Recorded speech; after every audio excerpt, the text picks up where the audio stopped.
welcome to another episode of Make America Civil Again. Today I'm going to be talking with Sarah about pro-life, pro-choice, abortion, predominantly is what it's been called. But before we begin, I always say, like and share this video because we believe in civility here and we want people to have honest conversations about real life things, but being able to do it with civility. So today I am here with Sarah again. How you doing, Sarah? I'm great. How are you? I'm doing well. Thank you so much for coming back on. Yes, thanks for having me. Last time you were on, we did a video on the Me Too movement. Yes. So for those who haven't seen that, go back in my old videos and check that out. She actually changed my mind on my view of the Me Too movement, so maybe she'll change yours too, at least to some extent. But today we're talking about abortion. But before we get to abortion, I always have to ask, how have you been since the last video we had? I've been really good. Things are looking up for me. There's been some good progress in the workplace, moving up to kindergarten from preschool last year. And I am newly a staff writer for a magazine here in Las Vegas. I actually conducted my first interview yesterday that I will be writing an article about. Oh, well, congratulations. Thank you. Yes, and then what news article, where can we read? So I am writing for Las Vegas Pride magazine. Okay, Las Vegas Pride magazine. So if you're here in the Valley, are they online too? They are online, yes. Okay, So or you if can you- access it anywhere. Okay, so they can access it anywhere and read your awesome articles that you're gonna write. Thank you. All right, well, perfect. So even if, because you know where I stand on LGBTQ stuff, but I still think it's important that we read others. So I'll be reading you. Thank Just tell you. me when you get published. I will. All right, so let's talk about where you currently stand, because you're like, let me put it this way, you tend to lean more right on some issues, and then you tend to lean more left on other issues, and this is one of those issues where you kind of have your foot in both camps Yes. a little bit. So let me ask it. I'm going to ask you. So first is, where do you currently stand on abortion? Currently, I am split between what I personally feel and what I feel should be done politically. Personally, I am very pro-life, and abortion is something that I would never consider in my life at any point. Never has been, never will. But when it comes to being more political about abortion, I am now very much more pro-choice. Okay. All right. So there has been a split in your own Yes. thing. I used to be pro-life across the board, and I would say probably up until just a couple years ago. So Oh, wow. it is recent that I am veering more towards the pro-choice because of things I've read about, things I've heard, experiences that have been shared with me from other women who have had abortions before. Okay. So you would say that there's been, so previously you were probably more firm on the pro-life position? Very, yes. Okay. So it was like through stories and articles you've read, like what have you read and what have you heard? You don't have to give any names, but what have you read and heard that have kind of pushed you farther left in a sense? I do have a friend who didn't even realize she was pregnant, but she was experiencing immense pain, and so she went to the hospital. It turned out that she was pregnant, but was in the middle of a miscarriage that could have gone either way. It could have finished out, or it could have kind of reversed itself in a way. I don't really know exactly what was happening, but I do know that she was just in a lot of pain, and that the doctors, gave her the choice. We could let this run its course. It might end on its own. It might not fully come to a miscarriage, but it is very painful for you right now, and there could be major complications with the child if we don't do anything. And so she decided that she wanted to abort it because of the pain she was experiencing and the fact that there could be a lot of stuff wrong with the child, that it may have made it to the birth, but it might not have lived long after that. There was a lot going on to it, but she actually had to go to a different hospital for it. The hospital she first went to was a Catholic-owned hospital, and they would not obviously perform that procedure, so she had to, in her pain, physically move to a different hospital which took a lot longer before she could actually get it done. And it's not something that I think she decided lightly, but it is what happened, and knowing her reasons behind it, that I think is kind of what started to change it for me. Okay. And then recently just really thinking about how I don't have a say in what other people do regarding their bodies. And I know you could make the argument that, you know, the child is a whole separate body inside of someone. And I think that's a big part of where the disagreement comes in, because yes, it's two people, but it's also, I feel like, a very blurred line, because it is still the woman's body that is doing all of it, going through all those changes. And I don't feel like it is anyone else's place to, across the board, say that it cannot happen in any circumstances. Now, that's not to say that I believe it's okay all the time. There are definitely some cases that I would disagree with it still. And I like the fact that you mentioned that you understand what other people think, right? Because that's exactly what I think. I think that the woman and the baby are two separate persons, but and then you clarified why you know, that the muddied line there. And I'm not gonna. We talk about this all the time. So you did just mention that some abortions you wouldn't agree with. Mm-hmm. So like, give us an example of like some abortions where you would say, or an example of abortions where you would say, no, that's wrong. Like, we should definitely not do that. I feel like when you get to that time where the baby could survive outside of the mother's womb, that is too late. Because if they're able to, you know, be born and survive on their own, I feel like that's wrong, no matter how you try to play that angle. And so I don't know if that would be considered late term, because I'm not really sure at what week they're able to survive outside. Last time I heard, I could be wrong. I want to say it's 24, but it could be up to 22 weeks. Like after week 22, the life is still viable outside the womb. Like, so at that point, abortions should not be allowed, in my opinion. Okay. Because I have, you know, multiple reasons for that. One of them being that if you are that far along, you've had plenty of time to make your decision, and that I don't think getting an abortion is something that anyone takes lightly, no matter their stance on it. It is something that is a very, very huge decision, and it's emotionally exhausting to come to that conclusion. But at the same time, I don't think that it's a last minute thing you decide. So if, you know, you are at the 22, 24 weeks, even if you don't find out right away, you still have had plenty of time to really think about what you want. And I don't think that deciding to terminate a pregnancy is something that you come up with in the very last, you know, weeks until that point. Yeah. So I'm assuming the friend you told us about earlier, it was way earlier in the pregnancy. Super early, she didn't even realize that she was. So yeah. I think it was only maybe like 8 weeks.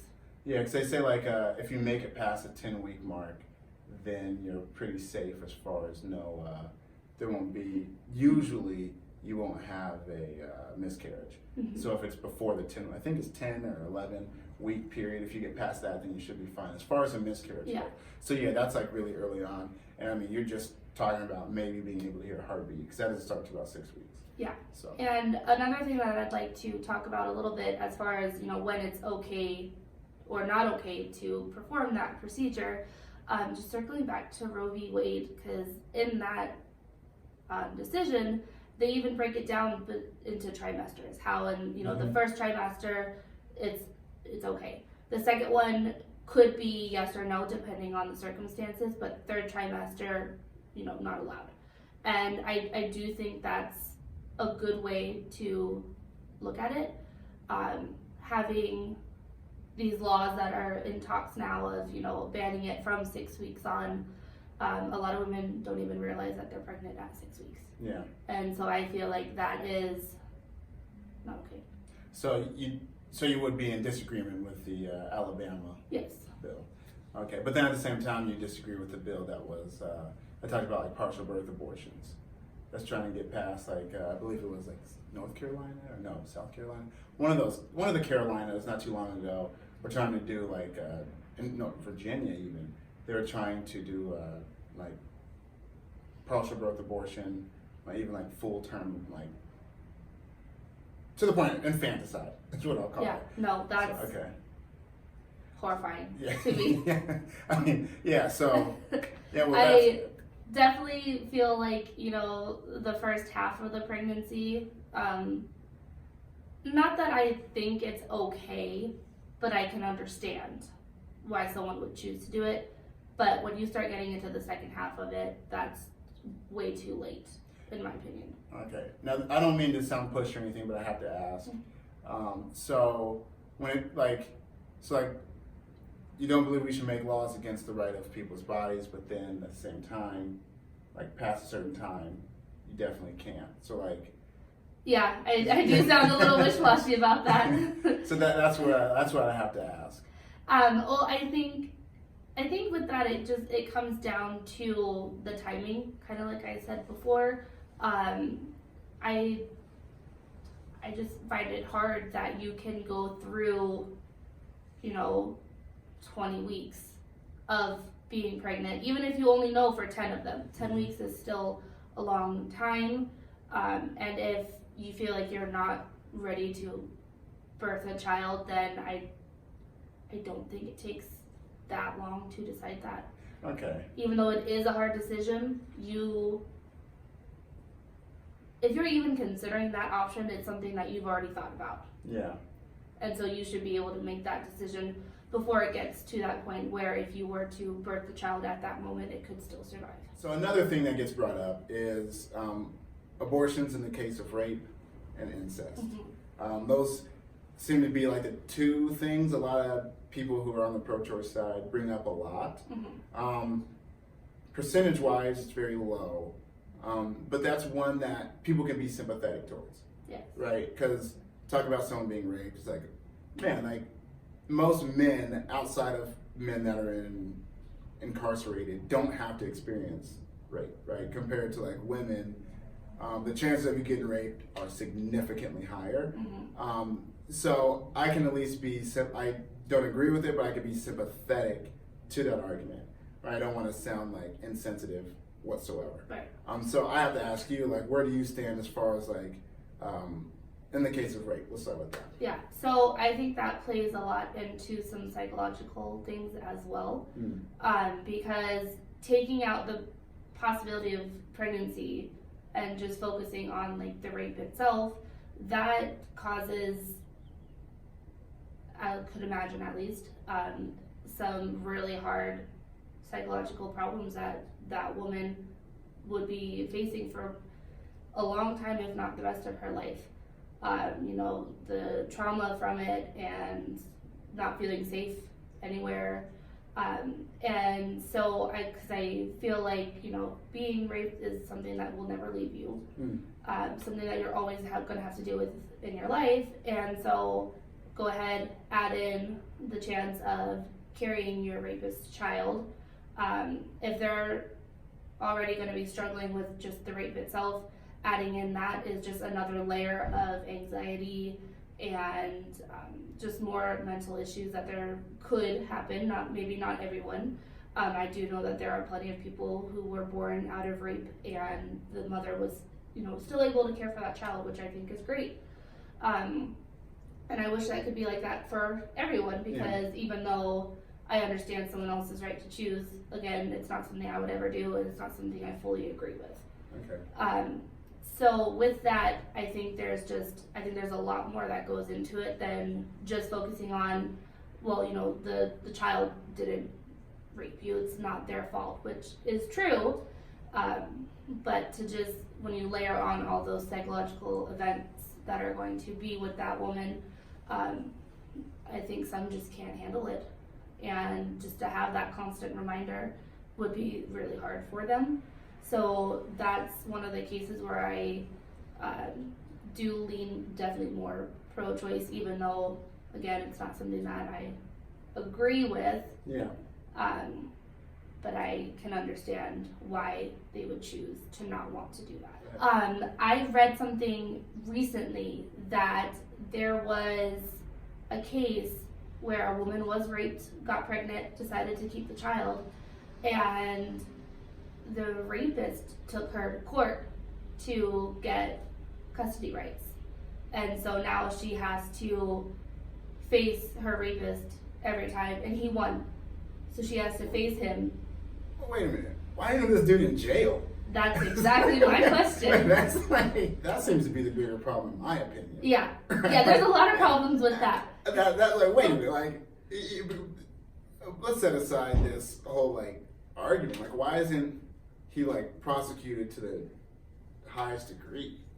Right. That's a whole nother video. Yeah. Right. Well, we talked about it a little bit in the Me Too video, but I mean, the fact that he can even stand there in court with this woman is because I know that one of the things that people on the pro-choice side, one of the things I always talk about is the health of the woman. And when they say health, they just don't talk about physical health. They also mean mental health. Yes. So yeah, okay, I can, and that's that story's, wow, okay. Yeah, I'll try to find it and Yes. send it to you. Please do. Because if I'm remembering correctly, this actually ties into both aspects of your question, because I believe he was her uncle. Oh, so he's an incest too. So it was incestual rape, That's- where he now has rights to the child. Nope. All right, so Sarah, is there anything else you want to add to what you've already said? Anything else that you might want to tell someone who you may disagree with, like myself? In some areas. Yeah, well, one thing that I just like to say is that this is obviously a very controversial topic, and I think one of the reasons why it's so aggressive is because both sides are arguing two different things. Yeah. It's, about life on the one hand, and it's about choice on the other. Those two they're not the same thing. And I don't think people will ever come to a real understanding until we change the conversation to be on the same level. Yes. If that makes sense. No, it doesn't. Because we could sit here and talk about something that's completely different, but still having to deal with choice, and would probably agree on it 100%. And then we could, have another conversation when it comes to life, and probably 100% agree on it, because we have very similar views on most things. Yes. There's just a few that we differ on. And I think that's a big part of this problem and this conversation that people are having, especially right now with all the laws being proposed and stuff, that no one's going to be happy until the conversation is on an even or a level playing field. Yeah. I feel like another part of this problem is how people view a fetus from, conception up until birth. The point at which someone believes it is a person varies. And I think that's important to keep in mind when you're having a discussion with someone. You could be someone who thinks it starts right at conception, but the person you're talking to doesn't, think it's until there's a heartbeat or until it can survive outside of the womb on its own.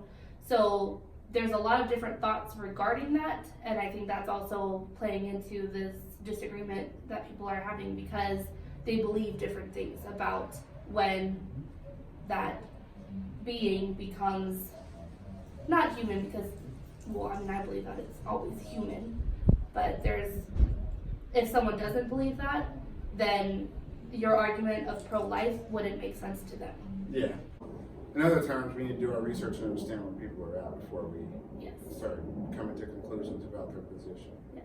Sarah, thank you very much for doing this. I really appreciate it. Another civil dialogue carried out. Yes. How about that? Wow, that's good. It's amazing. It can happen. It can. It can happen. But thank you guys so much for tuning in to this week's episode of Make America Civil Again. Don't forget to like, share, subscribe. I should put words up there that say subscribe. But no, seriously. Every week I put up videos talking about a plethora of issues, so please don't forget to subscribe and check us out every single week. But until next time, I'm out.